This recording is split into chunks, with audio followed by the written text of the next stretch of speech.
હા મોટા ભાઈ, આમ ઉદાસ કેમ બેઠા છો? કઈ નહીં ભાઈ, આજોને માને યાદ કરું છું. એમ તો કર્યા કરો યાદ.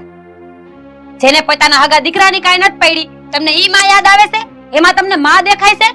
એમાં તો ડાકણ દેખાવી જોઈએ, ડાકણ. હા ભાભી, હાચી વાત છે તમારી. આ બે ભાઈઓ આરે આટલા બાંધે છે તો આપણને જોવે ને તો ભાડા ન મૂકે. હા મોટા ભાઈ, આ દુનિયામાં જેવા આપણામાં છે ને એવા કોઈનાય માં નહીં હોય. ભાઈ, એવું ન બોલાય. આ મર્યાદા પુરુષોત્તમ ભગવાન શ્રી રામે કીધું છે કે માવતર ગમે એવા હોય ને તો એની ઇજ્જત કરવી જોઈએ. અને આ સમય આવશે ને ત્યારે એની ભૂલ એને સમજાય. આપણે હું કામ માથે ઓઢવું જોઈએ બધું? હે બસ હવે, તમે તો કોણ જાણે કેવી માટીના બનેલા છો, કઈ સમજાતું નથી. આ તમારી માં તમારા ઉપર આટલા જુલમ કરે છે, તોય તમને એની દયા આવે છે? તો તું જ કે હું કરવું? બા અહીંયા એકલા છે આપણે કે, અને આપણે અહીંયા બીજા ગામમાં ભાડે રહેવા વહી આવ્યા છે. ત્યાં એનું ધ્યાન કોણ રાખતું હોય છે? એ તો જેવા કર્મ કરીને એવા ફળ મળે. આ આખા ગામની ખોદણીઓ કરી હોય ને ઘરના હક નો લેવા દીધા હોય ને તો નરક જ મળે. હવે તમે જ મને કહો તો બાના કર્મ કેવા છે? આખી જિંદગી આપને હેરાન કર્યા છે, તો એને સ્વર્ગ મળશે કે નરક? ભાભી, ડોહીને તો નરક મળશે, નરક. હરી હરીને મરશે.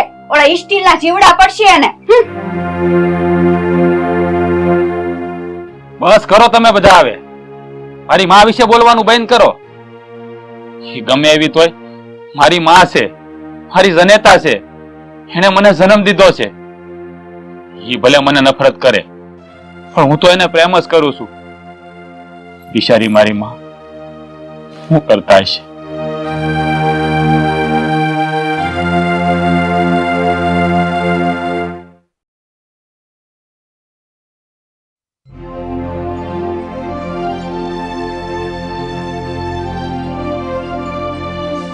જય શ્રી કૃષ્ણ. જય શ્રી કૃષ્ણ.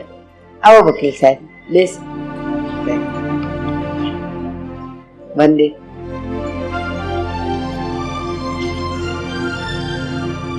બોલો ને વકીલ સાહેબ, કેમ આવું થયું તમારું? હા બા, હવે આમાં એવું છે બા કે તમારા લોકોની એક ગેરસમજ થઈ છે. એ સમજાવવા આવ્યો છું, જો તમારી પરમિશન હોય તો. અરે હા વકીલ સાહેબ, બોલો ને, શું ગેરસમજ થઈ? જો બા, આ ફાઇલમાં ચોખ્ખું લખ્યું છે કે તમારા દીકરા પરબતભાઈ અને કિશનલાલ જ્યારે પાર્ટનરશિપ હતી ધંધામાં, ત્યારે કિશનલાલની પરમિશન કે મંજૂરી નહોતી છતાં તમારા દીકરા પરબતભાઈએ અમુક શેર લીધા હતા. બેટા જેની, તું આ જો ને શું છે.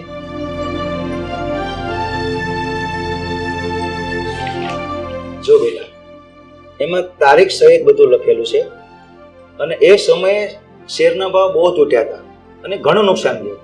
એ કિશનલાલને મંજૂર નહોતું છતાં પરબતભાઈએ ઘણા શેર લીધા હતા અને એને હિસાબે બે પાર્ટનરશિપ જુદી કરી.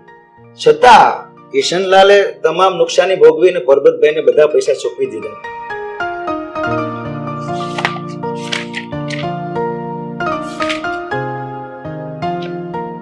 હા બાપ, આમાં તો તમામ લખાણ છે. એનો અર્થ એમ થયો વકીલ સાહેબ કે મારા દીકરાએ સ્વેચ્છાએ પાર્ટનરશિપ જુદી કરી, એમાં કિશનલાલનો ક્યાંય વાંક નહોતો.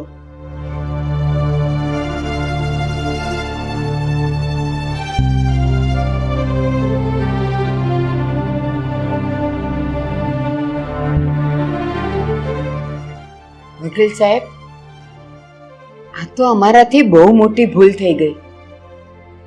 હવે આમાંથી નીકળવાનો કોઈ રસ્તો ખરો?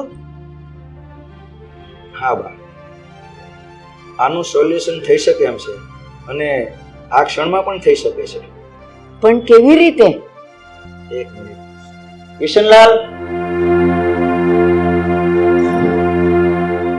આવો બેસો.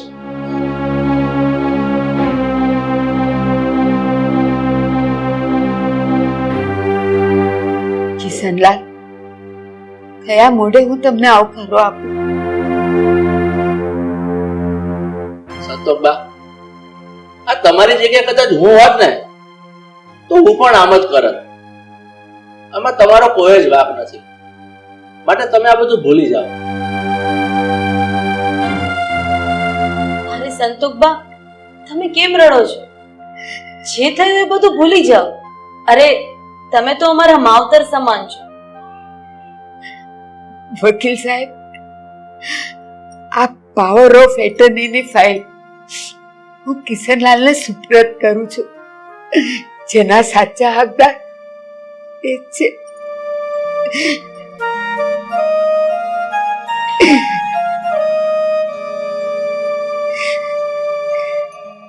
હું તમને મમ્મી પપ્પા કહેવાના લાયક તો નથી, છતાંય મમ્મી પપ્પા બની શકે તો મને માફ કરી દેજો.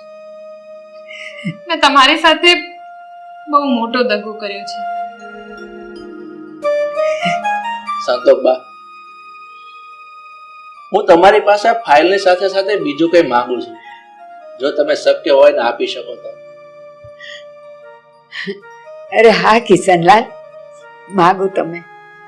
મારાથી શક્ય હશે તો હું તમને જરૂર આપીશ, અને એને તો હું મારું સૌભાગ્ય સમજીશ. સંતોષબા, આ જેનવીને હું મારા ઘરની વહુ તો માનું જ છું, પણ જો તમારી ઈચ્છા હોય ને તો એને મારા ઘરે લઈ જવા માંગુ છું. વકીલ સાહેબ, કિશનલાલ બેન, આજે મને એક વાત બરાબર સમજાઈ ગઈ. ઘણી વખત આપણે ધારીએ છીએ માણસો એવા નથી હોતા, પણ આપણી ગેરસમજ અને અભિમાન જ આપણને લઈ ડૂબે છે, અને સત્ય જાણ્યા વગર જ આપણે આપણી બરબાદીને નોતરીએ છીએ. સમજાઈ ગયું, મને બધું સમજાઈ ગયું. બા અને કિશનલાલ, તમારા બે પરિવાર વચ્ચે જે ગેરસમજ હતી એ આજે દૂર થઈ ગઈ. તો હવે હું રજા લઉં. જય શ્રી કૃષ્ણ. જય શ્રી કૃષ્ણ.